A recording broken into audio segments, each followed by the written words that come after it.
ನೋಡಿ, Davanagere KSRTC bus ಸ್ಟ್ಯಾಂಡಿಂದ ನಾನು ಹೊರಟಿದ್ದೀನಿ ಇವಾಗ ಮಂತ್ರಾಲಯಕ್ಕೆ. ಪೂಜ್ಯಾಯ ರಾಘವೇಂದ್ರಾಯ ಸತ್ಯಧರ್ಮರತಾಯ ಭವತಾಂ ಕಲ್ಪವೃಕ್ಷಾಯ ಭವತಾಂ ಕಾಮಧೇನು. ಓಂ ಶ್ರೀ ರಾಘವೇಂದ್ರಾಯ ನಮಃ.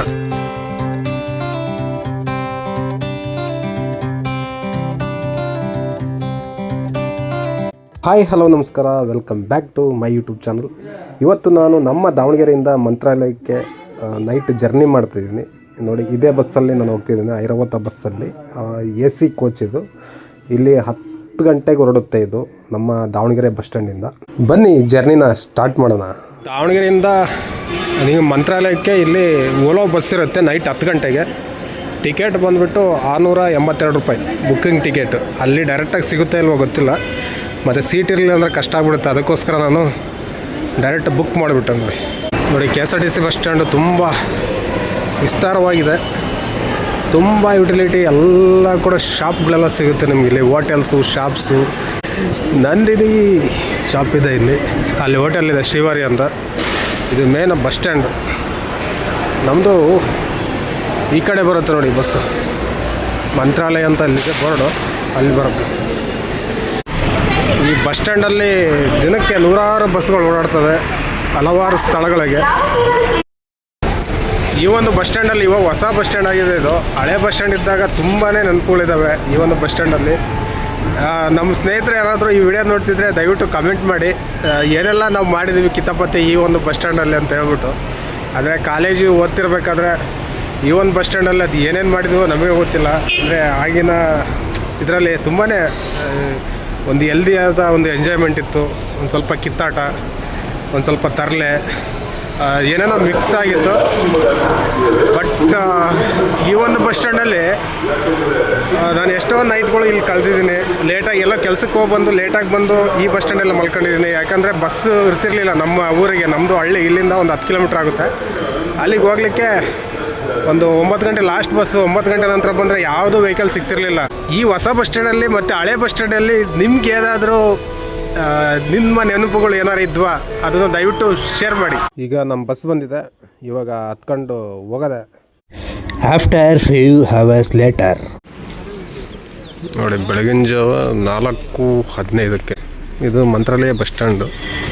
ನೋಡ್ರಿ, ವೆಲ್ಕಮ್ ಟು ಮಂತ್ರಾಲಯ. ನೋಡಿ, ನಾನು ಈಗ ಮಂತ್ರಾಲಯಕ್ಕೆ ಬಂದುಬಿಟ್ಟೆ ಆಗಲೇ 4:15. ಇದು ಸುಜಯೇಂದ್ರ ದ್ವಾರ ಅಂತ. ಇದು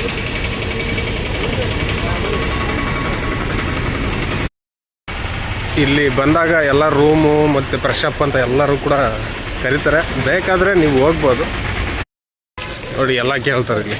ರೂಮು, ಫ್ರೆಶಪ್ಪು, ನೀವು ಬೇಕಾದರೆ ತುಂಬಾ ಆಪ್ಷನ್ ಇದೆ. ಎಲ್ಲ ಓಲೋ ಅಂತ ಹಿಂದೆನೇ ಬರ್ತದೆ. ರಾಘವೇಂದ್ರ ರಕ್ಷಮಂ. ಇವಾಗ ನಾನು ರಾಘವೇಂದ್ರ ಮಠದ ಹತ್ರ ದ್ವಾರ ಬಾಗಿಲು, ನೋಡಿ ಮೇನ್ ದ್ವಾರ ಬಾಗಿಲು. ಇವಾಗ ಒಳಗಡೆ ಹೋಗ್ತಾ ಇದ್ದೀನಿ ನಾನು. ನೋಡಿ, ಎಲ್ಲರೂ ಮಲ್ಕೊಂಬಿಟ್ಟಿದ್ದಾರೆ. ಇಲ್ಲೇ ನೀವು ನೈಟು ಏನಾರು ಬಂದಾಗ ಇಲ್ಲೇ ಮಲಗಿಬಿಡ್ಬೋದು. ನೀವು ರೂಮ್ ಇಲ್ಲ ಅಂತಂದ್ರೂ ಕೂಡ ತೊಂದರೆ ಇಲ್ಲ. ಏನಾದರೂ ಹಾಸ್ಕೊಂಡು ಇಲ್ಲೇ ಮಲ್ಕೊಂಬಿಡ್ಬೋದು. ನೋಡಿ, ರಾಘವೇಂದ್ರರ ಸನ್ನಿಧಿ. ನಾನು ಬ್ರಾಹ್ಮಿ ಮುಹೂರ್ತದಲ್ಲಿ ಇಲ್ಲಿ ರೀಚ್ ಆಗಿದ್ದೀನಿ. ತುಂಬ ಖುಷಿ ಆಗ್ತದೆ. ನಾನು 2ನೇ ಸರಿ ಬರ್ತಿರೋದು ಇಲ್ಲಿಗೆ. ಇನ್ನೊಂದೇನೆಂದರೆ, ಇಲ್ಲಿ ಮಂತ್ರಾಲಯಕ್ಕೆ ಬರೋಕ್ಕೆ ನೀವು ಏನೇ ಪ್ಲ್ಯಾನ್ ಮಾಡ್ಕೊಂಡ್ರು ಆಗಲ್ಲ. ಕರ್ಸ್ಕೊಂಬಿಡ್ತಾರೆ ರಾಘವೇಂದ್ರ ಸ್ವಾಮಿಗಳು. ಬೇಕಾದಾಗ ಅವರೇ ಕರ್ಸ್ಕೊಂಬಿಡ್ತಾರೆ. ನಾವು ಅಂದ್ಕೊಂಡಾಗ ಬರೋಕ್ಕಾಗಲ್ಲ ಇಲ್ಲಿಗೆ. ಎಷ್ಟೋ ಸರಿ ಪ್ಲ್ಯಾನ್ ಮಾಡ್ಕೊಂಡು ಫೇಲ್ಯೂರ್ ಆಗಿದೆ.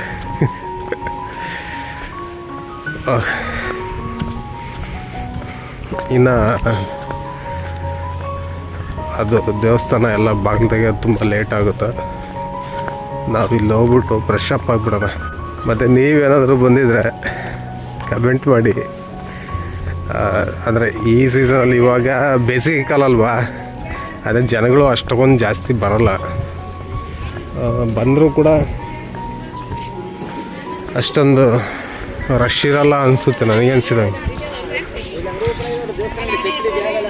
ಅಂದರೆ ಗುರುವಾರ ರಶ್ ಇರುತ್ತೆ.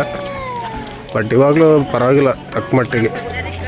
ನೋಡಿ ಮಲ್ಕನಕ್ಕೆ ಜನಗಳಿಗೆ ಮತ್ತು ನೆರಳಿಗೆ ಎಸ್ಪೆಷಲಿ ಇದನ್ನೆಲ್ಲ ಕಟ್ಬಿಟ್ಟಿದ್ದಾರೆ ಟೆಂಪ್ರವರ್ಲಿ. ನಾವಿವಾಗ ಈ ಕಡೆ ಹೋಗ್ತಿದ್ವಿ. ದೇವಸ್ಥಾನದ ಬಲಬದಿಗೆ ಹೋದರೆ ಇಲ್ಲಿ ನೀವು ತುಂಗಭದ್ರಾ ನದಿಗೆ ಹೋಗ್ಬೋದು. ನೋಡಿ ಇಲ್ಲಿ ಎಲ್ಲ ಮಲಗಿಬಿಟ್ಟಿದ್ದಾರೆ. ಅವು ಗೊತ್ತಾರೆ ಚಪ್ರದ ಥರ ಹಾಕ್ಬಿಟ್ಟಿದ್ದಾರೆ ನೋಡಿ.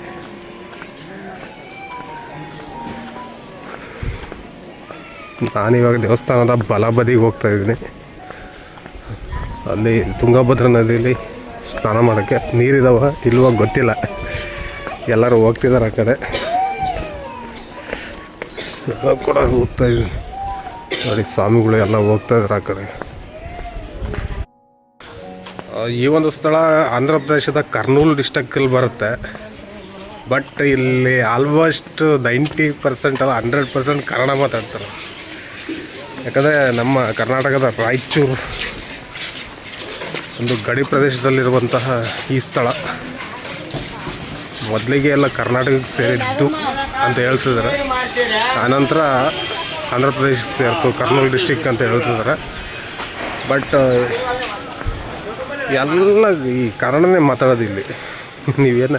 ಏನೇ ಮಾತಾಡಿ, ಯಾರೇ ವಿಚಾರಿಸಿದ್ರು ಕೂಡ ಕನ್ನಡದಲ್ಲಿ ಮಾತಾಡ್ತಾರೆ. ಯಾಕಂದರೆ ಕನ್ನಡಿಗರು ಜಾಸ್ತಿ ಬರ್ತಾರೆ ಮಂತ್ರಾಲಯಕ್ಕೆ. ಅದೇ ಒಂದು ವಿಶೇಷ ಇಲ್ಲಿ. ಹಾಗೆ ನಾನು ನಮ್ಮ ದಾವಣಗೆರೆಯಿಂದ ಬಂದಿದ್ದೇನೆ. ನೋಡಿ ಇದೇ ತುಂಗಭದ್ರಾ ನದಿ. ಕತ್ತಲಾಗಿದೆ ಇವಾಗ, ನೀರು ತುಂಬ ಇಲ್ಲ, ಸ್ವಲ್ಪ ಇದೆ. ನೀವು ನೋಡ್ಬೋದು ಕತ್ಲಿದೆಯಲ್ಲ ಇವಾಗ 4:15 ಇವಾಗ. ಎಲ್ಲರೂ ಕೂಡ ನೋಡಿ ಅಲ್ಲಿ ಹೋಗಿ ಸ್ನಾನ ಮಾಡಲಿಕ್ಕೆ ಹೋಗ್ತಿದ್ದಾರೆ, ಜನಗಳಲ್ಲಿದ್ದಾರೆ. ಈಗ ನಾವು ಆ ಕಡೆ ಹೋಗೋಣ. ನೋಡಿ ಇಲ್ಲಿ ನೋಡ್ತಿರ್ಬೋದು, ಇದು ತುಂಗಭದ್ರಾ ನದಿ. ಅಲ್ಲಲ್ಲಿ ನೀರು ನಿಂತಿದ್ದಾವೆ, ತುಂಬ ಇಲ್ಲ. ನಾನು ಇಲ್ಲಿ ಒಂದು ಕಡೆ ಬಂದು ಇಲ್ಲಿ ಸ್ನಾನ ಮಾಡಿದೆ. ಯಾಕಂದರೆ ಇಲ್ಲಿ ಯಾರೂ ಬರಲ್ಲ ಜಾಸ್ತಿ, ನೀರು ಸ್ವಲ್ಪ ಈ ಕಡೆ ಹರಿತಾ ಇದ್ದಾವೆ. ಮತ್ತು ಆ ಕಡೆಯಿಂದ ತುಂಬ ಜನ ಸ್ನಾನ ಮಾಡ್ತಾರೆ. ಅಲ್ಲಿ ನೋಡ್ಬೋದು ನೀವು, ಆ ಕಡೆ ತುಂಬ ಜನ ಸ್ನಾನ ಮಾಡ್ತಾರೆ. ಅದಕ್ಕೋಸ್ಕರ ನಾನು ಈ ಕಡೆ ಹುಡ್ಕೊಂಡು ಬಂದು ಇಲ್ಲಿ ಸ್ನಾನ ಮಾಡಿದೆ. ನೀರು ಚೆನ್ನಾಗಿದ್ದಾವೆ, ಬಟ್ ಇಲ್ಲಿ ನೀರು ಚೆನ್ನಾಗಿದ್ದಾವೆ ಇಲ್ಲ ಅಂತ ನಾವು ನೋಡ್ಬಾರ್ದು. ಯಾಕಂದರೆ ಇಲ್ಲಿ ತುಂಗಭದ್ರಾ ನದಿ, ಈ ಒಂದು ನದಿ ಏನಿದೆ ಇಲ್ಲಿ ಪವಿತ್ರವಾದದ್ದು ಇದು. ಇಲ್ಲಿ ಹೋಗಿ ಇಲ್ಲಿ ಮಿಂದರೆ ಸ್ವಲ್ಪ ನೀರು ಹಾಕಂದ್ರೆ ಮೈ ಮೇಲೆ ತುಂಬಾ ಒಂದು ಏನೋ ಒಂಥರ ನೆಮ್ಮದಿ ಇರುತ್ತೆ ಈ ನದಿಯಲ್ಲಿ ಸ್ನಾನ ಮಾಡಿದರೆ. ಅಂದರೆ ಹರಿಬೇಕಾದ್ರೆ, ತುಂಬ ಹರಿಬೇಕಾದ್ರೆ ಅದು ಒಂದು ಸ್ನಾನ ಬೇರೆ. ಬಟ್ ಇವಾಗ ಬೇಸಿಗೆಗಾಲ ಇದೆಯಲ್ಲ, ಅದಕ್ಕೋಸ್ಕರ ನೀರು ಜಾಸ್ತಿ ಇಲ್ಲ. ಆದರೂ ನಾನು ಸ್ನಾನ ಮಾಡಿದ್ದೀನಿ ಇಲ್ಲಿ. ಬೇಕಾದರೆ ನೀವು ಹೊರಗಡೆನೂ ಕೂಡ ಸ್ನಾನ ಮಾಡ್ಬೋದು. ಪ್ರೈವೇಟ್ ವಾಶ್ರೂಮ್ಸು ಎಲ್ಲ ಇರ್ತವೆ. ಮತ್ತು ಇದು ಮಠದ ಕಡೆಯಿಂದ ಯಾವುದೂ ಇಲ್ಲ ಅನಿಸುತ್ತೆ. ಇದೇ ಗೊತ್ತಿಲ್ಲ ನನಗೆ, ನಾನು ನೋಡಿಲ್ಲ. ಆ ಕಡೆ ಹೋದರೆ ಗೊತ್ತಾಗುತ್ತೆ. ನೋಡಿ ಇವಾಗ ತುಂಗಭದ್ರಾ ನದಿಯಲ್ಲಿ ಸ್ನಾನ ಮಾಡಿ ಅಲ್ಲಿ ಫ್ರೆಶಪ್ ಆಗಿ ಇವಾಗ ದೇವಸ್ಥಾನಕ್ಕೆ ಹೋಗ್ತಾ ಇದ್ದೀನಿ. ಇವಾಗ 5 ಗಂಟೆ ಆಯಿತು. ಇನ್ನು 8 ಅಂದರೆ 7:15 7:45 ಸ್ಟಾರ್ಟ್ ಆಗೋದು ದರ್ಶನ. ಅಂದರೆ 8 ಗಂಟೆಯಿಂದ ದರ್ಶನಕ್ಕೆ ಬಿಡ್ತಾರೆ. ನೋಡಿ ಇಲ್ಲಿ ಫ್ರೆಶಪ್ ಆಗಬೇಕಂದ್ರೆ ನೀವು 50 ರೂಪಾಯಿ ಕೊಡಬೇಕು ಪ್ರೈವೇಟಲ್ಲಿ ಇಲ್ಲಿ. ಹಾಗೆ ಇಲ್ಲಿ ಲಗೇಜ್ ರೂಮ್ ಇದೆ, ಲಗೇಜ್ ಇಡೋಕ್ಕೆ ಹೋಗ್ತಿದ್ದೀನಿ ನಾನು. ಇಲ್ಲಿ ಮಠದ ಮುಂದೆನೇ, ರಾಘವೇಂದ್ರ ಸ್ವಾಮಿಗಳ ಮಠದ ಮುಂದೆನೇ ಇಲ್ಲೊಂದು ಸೇಫ್ಟಿ ಲಾಕರ್ ಅಂತಿದೆ. ಇದು ಆಕ್ಸೆಸ್ ನಾವೇ ಮಾಡಬೇಕಾಗುತ್ತೆ. ಆನ್ಲೈನಲ್ಲಿ ಅಲ್ಲಿ ಒಂದು ಇದಿದೆ, ಅದರಲ್ಲೇ ಮಾಡಬೇಕಾಗುತ್ತೆ. ನೋಡಿ 3 ಗಂಟೆ ನೀವು ಲಗೇಜ್ ಇಡ್ತೀರಂತಂದರೆ 80 ರೂಪಾಯಿ ಆಗುತ್ತೆ. ಹಾಗೆ 6 ಗಂಟೆ ಇರ್ತೀರ ಅಂದರೆ 120 ರೂಪಾಯಿ, ಮತ್ತು 12 ಗಂಟೆ ಇರ್ತೀರ 180 ರೂಪಾಯಿ. ಈ ಥರ ಇರುತ್ತೆ ಆ ಲಾಕರಲ್ಲಿ. ಅದು ಸೀದಾ ನಿಮಗೆ ಕೋಡ್ ಕೊಡುತ್ತೆ, ನಿಮ್ಮ ನಂಬರ್ ಕೊಡುತ್ತೆ. ನಿಮ್ಮ ನಂಬರ್ ಹಾಕಿದ ತಕ್ಷಣ ಅದು ಓಪನ್ ಆಗುತ್ತೆ, ಇಲ್ಲಾಂದರೆ ಓಪನ್ ಆಗೋಲ್ಲ. ಆ ಥರ ಇರುತ್ತೆ, ಓಪನ್ ಆಗುತ್ತೆ ಅದು. ಯಪ್ಪ, ಲಗೇಜ್ ಇಡೋಕ್ಕೂ 80, 120, 180 ಅಂತ ತುಂಬ ಕಾಸ್ಟ್ಲಿ ಆಯ್ತು ಗುರು. ಇಲ್ಲಿ ಯಾವುದೂ ಕೂಡ ಫ್ರೀ ಇಲ್ಲ ಆ್ಯಕ್ಚುಲಿ. ಏನಂತ ಗೊತ್ತಿಲ್ಲ, ಭಕ್ತಾದಿಗಳಿಗೆ ಇಷ್ಟೊಂದು ಯಾಕೆ ಇದು ಮಾಡ್ತಿದ್ದಾರೆ ಇಲ್ಲ ಅಂತ. ಸ್ವಲ್ಪ ಫ್ರೀಯಾಗಿ ಏನಾದರೂ ಮಾಡಿಕೊಡ್ಬೇಕೆಲ್ಲ ಈ ಮಠದ ಕಡೆಯಿಂದ. ನೋಡಿ ಇವೆಲ್ಲ ಕೂಡ ನೀವು ಆನ್ಲೈನಲ್ಲಿ ಬುಕ್ ಮಾಡಿದ್ರೆ ಈ ರೂಮ್ಸ್ ಕೊಡ್ತಾರೆ. ಇದು ಮಠದ ರೂಮ್ಗಳು ಇವೆಲ್ಲ. ಇಲ್ಲಿ ಪಕ್ಕದಲ್ಲಿರೋದೇ ಪರಿಮಳ ತೀರ್ಥ ಅಂತ. ಇದು ನೋಡಿ ಇದು ಒಂದು ಕಲ್ಯಾಣಿ ಇದೆ ಇಲ್ಲಿ. ಇದು ಪರಿಮಳ ತೀರ್ಥ. ಇಲ್ಲಿ ಪಕ್ಕದಲ್ಲಿ ಆ ಕಡೆ ಇರೋವೆಲ್ಲ ಕೂಡ ಗೆಸ್ಟ್ ಹೌಸ್, ಅಂದರೆ ನಿಮಗೆ ರೂಮ್ಸ್ ಕೊಡ್ತಾರೆ. ಅದು ಆನ್ಲೈನಲ್ಲಿ ಬುಕ್ ಮಾಡಬೇಕು ನೀವು. SRS ಮಂತ್ರಾಲಯ ಅಂತ ಹೊಡೆದ್ಬಿಟ್ರೆ ಅದರಲ್ಲಿ ಆಪ್ಷನ್ ಬರುತ್ತೆ ರೂಮ್ಸ್ ಅಂತ, ನೀವು ಅದರಲ್ಲಿ ಬುಕ್ ಮಾಡಬಹುದು ಯಾವುದಾದ್ರೂ ಕೂಡ. ನೋಡಿ, ನೀವು ಬೆಳಗಿನ ಜಾವ ಏನಾದರೂ ರಾಯರ ದರ್ಶನ ಮಾಡಬೇಕಂದ್ರೆ ಈ ಥರ ಕ್ಯೂ ಇರುತ್ತೆ. ಮತ್ತು 11 ಗಂಟೆ ನಂತರ ಯಾರೂ ಇರೋಲ್ಲ ಜನಗಳು, ಯಾಕಂದರೆ ಬೆಳಗಿನ ಜಾವನೇ ಬೇಗ ದರ್ಶನ ಮಾಡ್ಕೊಂಡು ಹೋಗ್ಬಿಡ್ತಾರೆ. ಯಾಕೆಪ್ಪ ಅಂತಂದರೆ ಇವಾಗ ಬೇಸಿಗೆ ಅಲ್ವಾ, ಸಿಕ್ಕಾಪಟ್ಟೆ ಬಿಸಿಲಿರುತ್ತೆ ಇಲ್ಲಿ, ಹೆವಿ ಬಿಸಿಲಿರುತ್ತೆ ಈ ಕಡೆಗೆ. ಅದಕ್ಕೋಸ್ಕರ ಬೆಳಗಿನ ಜಾವನೇ ಬಂದುಬಿಡ್ತಾರೆ. ಬೆಳಗಿನ ಜಾವ ಸ್ವಲ್ಪ ಕ್ಯೂ ಇರುತ್ತೆ, ಆಗುತ್ತೆ ಬೇಗ ದರ್ಶನ ಆಗುತ್ತೆ, ಬಟ್ ಕ್ಯೂ ಇರುತ್ತೆ. 1 ಗಂಟೆ 1.5 ಗಂಟೆ ಕ್ಯೂವಲ್ಲಿ ನಿಂತ್ಕೊಂಡು ರಾಯರ ದರ್ಶನ ಮಾಡಬೇಕಾಗುತ್ತೆ.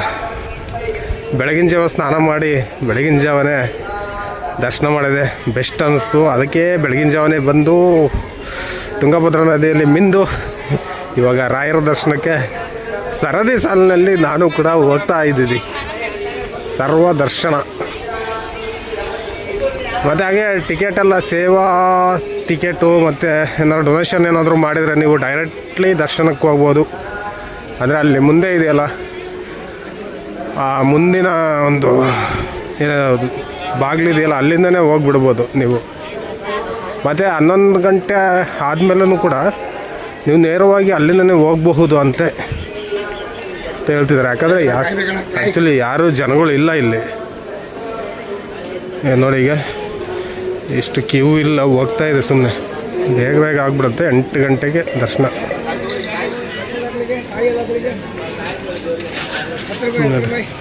30 minutes later. ನೋಡಿ, ಶ್ರೀ ರಾಘವೇಂದ್ರ ಅವರ ಸನ್ನಿಧಿ, ಗುರು ರಾಘವೇಂದ್ರ ಅವರ ಸನ್ನಿಧಿಯಲ್ಲಿ, ರಾಯರ ಸನ್ನಿಧಿಯಲ್ಲಿ ಆಲ್ರೆಡಿ ದರ್ಶನ ಮಾಡಾಯಿತು. ಈ ಭಕ್ತಾದಿಗಳೆಲ್ಲ ಇಲ್ಲಿ ನಿಂತಿದ್ದಾರೆ ನೋಡಿ. ಅಷ್ಟೊಂದು ರಶ್ ಇರಲ್ಲ ಇವಾಗ. ಗುರುವಾರ ದಿನ ಮತ್ತು ವಿಶೇಷ ದಿನಗಳಲ್ಲಿ ತುಂಬಾ ರಶ್ ಇರುತ್ತೆ ಇಲ್ಲಿ. ಮತ್ತು ಮಧ್ಯಾಹ್ನದ ಅಂದರೆ 11 ಗಂಟೆ 12 ಗಂಟೆ ನಂತರ ಇಲ್ಲಿ ಭಕ್ತಾದಿಗಳು ಜಾಸ್ತಿ ಇರಲ್ಲ. ಆವಾಗ ಆರಾಮಾಗಿ ದರ್ಶನ ಮಾಡ್ಬೋದು. ಇವಾಗಲೂ ಕೂಡ ಆರಾಮ ದರ್ಶನ ಆಯಿತು. ಓಂ ಶ್ರೀ ಗುರು ರಾಘವೇಂದ್ರಾಯ ನಮಃ. ಎಲ್ರಿಗೂ ಒಳಿತಾಗಲಿ. ಈಗ ರಾಯರ ದರ್ಶನ ಆಯಿತು. ನಾನು ನನ್ನ ಮುಂದಿನ ಪಯಣ ಬೆಳೆಸ್ತೀನಿ. ನನಗಂತೂ ತುಂಬ ಖುಷಿಯಾಯಿತು ಇಲ್ಲಿ ರಾಯರಿಗೆ ಬಂದು ಬೆಳಗಿನ ಜಾವನೇ ದರ್ಶನ ಮಾಡಿ. ಇವಾಗ ಅಂತೂ ನನ್ನ ಪಯಣ ಇವಾಗ ತಿರುಪತಿಗೆ ಹೊರಟಿದೆ. ಇಲ್ಲಿಂದ ಈ ಮಂತ್ರಾಲಯದಿಂದ ತಿರುಪತಿಗೆ ಇವಾಗ ನಾನು ಜರ್ನಿ ಮಾಡ್ತಾಯಿದ್ದೀನಿ. ಬನ್ನಿ. ಹಾಗೆ ಈ ಮಂತ್ರಾಲಯದ ಬಗ್ಗೆ ಕೆಲವೊಂದು ಸ್ಪೆಷಲ್ ಆದ ಅಂದರೆ ಇಂಟ್ರೆಸ್ಟಿಂಗ್ ಸುದ್ದಿಗಳನ್ನ ಹೇಳ್ತೀನಿ ಈ ವಿಡಿಯೋದಲ್ಲಿ. ಬಟ್ ಇವಾಗ ಎಲ್ಲದೂ ಕೂಡ ತೋರ್ಸೋಕ್ಕಾಗಲ್ಲ ಈ ವಿಡಿಯೋದಲ್ಲಿ, ಯಾಕಂದರೆ ನನ್ನ ಪಯಣ ಮುಂದೆ ಸಾಗಿದೆ ತಿರುಪತಿಯೊಳಗೆ. ಈ ತಿರುಪತಿಯ ದರ್ಶನ ಮಾಡಲಿಕ್ಕೆ ನಾನಿವಾಗ ತಿರುಪತಿಗೆ ಹೋಗ್ತಾ ಇದ್ದೀನಿ. ಆ ಒಂದು ಜರ್ನಿನ ಈ ವಿಡಿಯೋದಲ್ಲಿ ಹಾಕ್ತೀನಿ. ಬನ್ನಿ ಹೋಗೋಣ. ಇಲ್ಲಿ ಪ್ರಸಾದ ಇರುತ್ತೆ ನಿಮಗೆ. 30 ರೂಪಾಯಿ 4 ಪೀಸ್ ಇದಿರುತ್ತೆ ಬರ್ಫಿ. ಅದನ್ನು ಇವಾಗ ತಗೊಂಬಿಡೋಣ. ನೋಡಿ, ಇದೆ ಪರಿಮಳ ಪ್ರಸಾದ. ಇಲ್ಲಿ 30 ರೂಪೀಸ್ ಕೊಟ್ಟು ಟೋಕನ್ ತಗೊಂಡ್ರಲ್ಲಿ ಒಂದು ಪ್ರಸಾದ ಕೊಡ್ತಾರೆ. 4 ಪೀಸ್ ಒಂದು ಗಟ್ಟಿಯಾದ ಬೆಲ್ಲದ ಥರ ಇರುತ್ತೆ, ಬರ್ಫಿ ಥರ. ನೋಡೋಣ ಹೇಗಿದೆ ಅಂತ. ಪೂಜ್ಯಾಯ ರಾಘವೇಂದ್ರಾಯ ಸತ್ಯಧರ್ಮ ರಥಾಯ ಮಮತಂ ಕಲ್ಪವೃಕ್ಷಾಯ ಮಮತಂ ಕಾಮಧೇನುವೆ. ಓಂ ಶ್ರೀ ರಾಘವೇಂದ್ರಾಯ ನಮಃ.